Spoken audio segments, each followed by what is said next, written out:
Okay, picture this. You're 9 years old, sitting in front of the TV, Right. and you see a black woman on the bridge of a starship. Wow. Not a maid, not a singer, but an officer, Right. Lieutenant Uhura, on Star Trek. Yeah. Now, this wasn't just entertainment. This was like a spark, a belief that anything was possible. Absolutely. So today we are diving into the story of someone who took that spark and turned it into a roaring flame. Mae Jemison. Mae Jemison. The first black woman in space. Incredible. And she is so much more than just that title. A chemical engineer, a doctor, a Peace Corps volunteer. She was even on Star Trek herself later on. Really? Yeah, it's amazing. We got some great audio from a History Daily podcast episode Yep. recorded back on September 12th, 1992, Wow. the anniversary of her launch. It's amazing to think that Jemison was just a little girl when Star Trek premiered. You know, seeing Nichelle Nichols as Uhura. Yeah. Did she Yeah. actually credit Uhura as like an inspiration for her space dreams? She did. And, it really speaks to the power of representation. Seeing someone who looks like you in a position of authority, achieving something extraordinary, can have a profound impact on a young mind. It plants a seed of possibility, shows what could be, what might be attainable. But even without the space goal, Jemison's life was already incredible. Oh, absolutely. The podcast mentions she went to Stanford at 16? 16. 16. And not just to party, to study chemical engineering. It's almost intimidating, isn't it? Yeah. But here's where it gets really interesting. She also chose to study African and Afro-American studies. So she's got this desire to embrace both the scientific and the cultural, Yeah. not seeing them as separate, Right. but as complementary parts of her identity. You don't often see that combination. No. Most people, I think, would be like laser focused on the technical field. Exactly. Do you think that broader perspective helped her later on, say at NASA? Absolutely. Space exploration isn't just about rockets and equations. Right. It's a very human endeavor, requiring collaboration, cultural sensitivity, and an understanding of diverse perspectives. Jemison's background likely gave her an edge. But then that dream sparked by Star Trek, it's still there, right? Absolutely. And applying to the astronaut program, as Yeah. the podcast mentions, is no easy feat. They had over 2,000 applicants, Wow. whittled down to 100, and then just 15 chosen for the training program. Those are some serious odds. And I can't imagine the pressure of being the first black woman trying to break into that very exclusive club. Exactly. Even with her stellar qualifications, she was facing additional hurdles, societal expectations, implicit biases, Yeah. the weight of history on her shoulders. Yeah. It's a testament to her determination that she persevered despite those challenges. And then right in the middle of all of this comes a near miss that could have derailed everything. The heart murmur. Oh, yeah. The podcast describes this moment of intense anxiety where it seems like her lifelong dream might just slip away due to a medical technicality. Talk about a test of resilience. A real cliffhanger moment. Yeah. You're rooting for her knowing what's at stake, and then this seemingly insurmountable obstacle appears. And let's not forget, this is all happening in the shadow of the Challenger disaster. Right. The space program was under intense scrutiny. Yeah. The decision to resume manned flights carried immense weight and risk.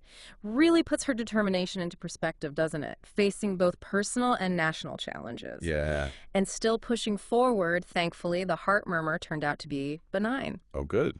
She was cleared for spaceflight. What a relief. But can you imagine the mental and emotional fortitude it must have taken to keep going through all that? It really does speak volumes about her character. And then finally, in 1992, she blasts off aboard the Endeavour, becoming the first black woman in space. Wow. What's interesting is that the podcast doesn't just focus on the first aspect. Right. They actually delve into the science of her mission. Right, because she wasn't just up there sightseeing. She was a science mission specialist with a very specific job to do. Exactly. The podcast details some of the experiments she conducted in Space Lab, researching bone cell growth, the effects of weightlessness on the nervous system, even how spaceflight impacts amphibian embryo development. Hold on, amphibians in space. I'm picturing a bunch of frogs floating around the cabin. Right. What was the purpose of that? It might sound quirky, but it has real scientific value. Frogs are often used as model organisms in research because their development mirrors certain aspects of human development. Okay. Studying how their embryos are affected by microgravity can provide insights into human bone loss and muscle atrophy, which are major concerns for long-duration space flights. Ah, that makes sense. So it's not just about pushing the boundaries of human travel, Right. but also advancing our understanding of biology and medicine here on Earth. Precisely. And for Jemison, who had that background in both engineering and medicine, Yeah. this mission must have been like a perfect blend of her passions. I would love to have seen her face when she first looked out the window at Earth. The podcast mentions she saw her hometown of Chicago from orbit. Imagine that your entire life, Yeah. your experience is everything you know, reduced to a tiny point of light on a giant blue marble. It's got to shift your perspective, right? Totally. You realize how interconnected everything is, Yeah. how fragile our planet is, and how insignificant our differences seem when you view things from that cosmic scale. Absolutely. And it's not just about the grand view. The podcast also mentions that Jemison took a photograph of Bessie Coleman with her into space. Oh, wow. The first Black American woman to hold a pilot's license. Wow. A powerful symbol, don't you think? Absolutely. It connects her journey back to the women who came before, those who paved the way and made her flight possible. Right. She's standing on their shoulders, literally reaching for the stars. And speaking of reaching, there's a detail in the podcast that really highlights Jemison's success during the mission. They actually gave her and the crew an extra day in space. Really? Because her experiments were going so well. An extra day. What a bonus. Yeah. Can you imagine you're floating in space conducting groundbreaking research, and then mission control is like, hey, you're doing great. Stick around a bit longer. It speaks to the quality of her work and her dedication to the mission. And, beyond the science, I wonder if that extra day also allowed her to really savor the experience, to soak in the awe of space travel. I'm sure there were moments of pure joy, Mm-hmm. floating weightless, gazing at the stars, knowing she was making history. But as with everything in Jemison's life, the mission wasn't the end point. It was simply a launching pad for even more incredible endeavors. Because she didn't just come back down to Earth and call it a day. No? She went on to found a tech company, wrote books, became a vocal advocate for STEM education. This woman is unstoppable. It's that unwavering commitment to pushing boundaries, to making a difference that really shines through. Yeah. She didn't just want to experience space for herself. She wanted to use her platform to inspire and empower others, particularly young women and girls interested in science and technology. It's like the impact of seeing Uhura on that TV screen all those years ago. Right. She wanted to be that figure for the next generation. Exactly. To show them what's possible. And it's not just about inspiring dreams. It's about giving people the tools to achieve those dreams. Right. That's where her work in STEM education comes in. She founded the Dorothy Jemison Foundation for Excellence, named after her mother, to promote science literacy and create opportunities for young people. It's clear that family played a huge role in shaping her values. Yes. It wasn't just about personal achievement for Jemison, but about uplifting others and creating a better future. And that's a theme that runs through all her work. Yeah. That interconnectedness, that sense of responsibility to use your talents to make a positive impact. Speaking of interconnectedness, the podcast does mention that Jemison made a cameo appearance on Star Trek: The Next Generation. Yes. It's a fun bit of trivia, but it also makes you think about the role of science fiction in shaping our aspirations. It's full circle, isn't it? The show that sparked her imagination as a child comes back into her life now with her as a participant. Ah. And it speaks to the power of representation, seeing yourself reflected in those stories, realizing that maybe you too could be a part of something extraordinary. It's a reminder that our influences can come from unexpected places, and that those seemingly small moments can have a ripple effect that extends far beyond ourselves. Yeah.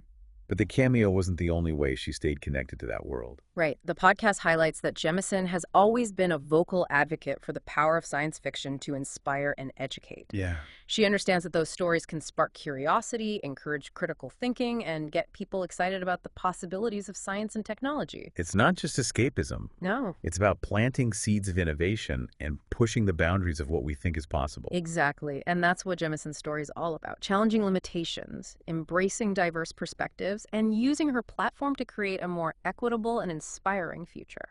It's interesting how Jemison was able to bridge these seemingly different worlds, like science and the arts, technology, and social justice. It's not a perspective you see every day. Especially back then. Especially back then. And that perspective is really apparent in her work after NASA. Yeah. The podcast mentions her founding the Jemison Group, a tech company. Yeah. But it wasn't just about building the next gadget, was it? Not at all. The company focused on using technology to solve everyday problems, particularly in developing countries. Oh, wow. It's about applying those engineering skills to improve lives, Yeah. to address real-world needs, not just generate profits. So she's still got that drive to make a difference, that global outlook she developed through her medical work and the Peace Corps. Absolutely. It all ties together. It really does. And alongside the company, she also established the Dorothy Jemison Foundation for Excellence, Okay. named after her mother. It really emphasizes the importance of family and upbringing in shaping her values. From what we've learned, her mother sounds like an incredible woman in her own right, Oh, yeah. a driving force behind Jemison's education and ambition. Absolutely. And the foundation's focus on STEM education, particularly for young girls, underscores Jemison's commitment to passing on that torch, to empowering the next generation of scientists, engineers, and innovators. It's not just about achieving your own dreams, but about creating pathways for others to achieve theirs. And throughout it all, listening to this podcast, I'm struck by Jemison's unwavering optimism. It's contagious, isn't it? Yeah. Even when discussing the challenges she faced, the barriers she broke, there's this underlying sense of hope, Right. a belief in the power of human potential.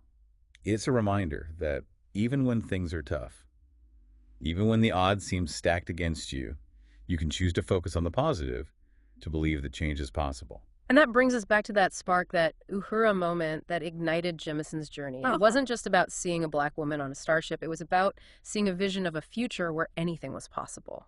And through her life, her work, her unwavering advocacy, Jemison has helped make that future a reality for countless others. Absolutely. So as we wrap up our deep dive into Mae Jemison's incredible life, what stands out to you?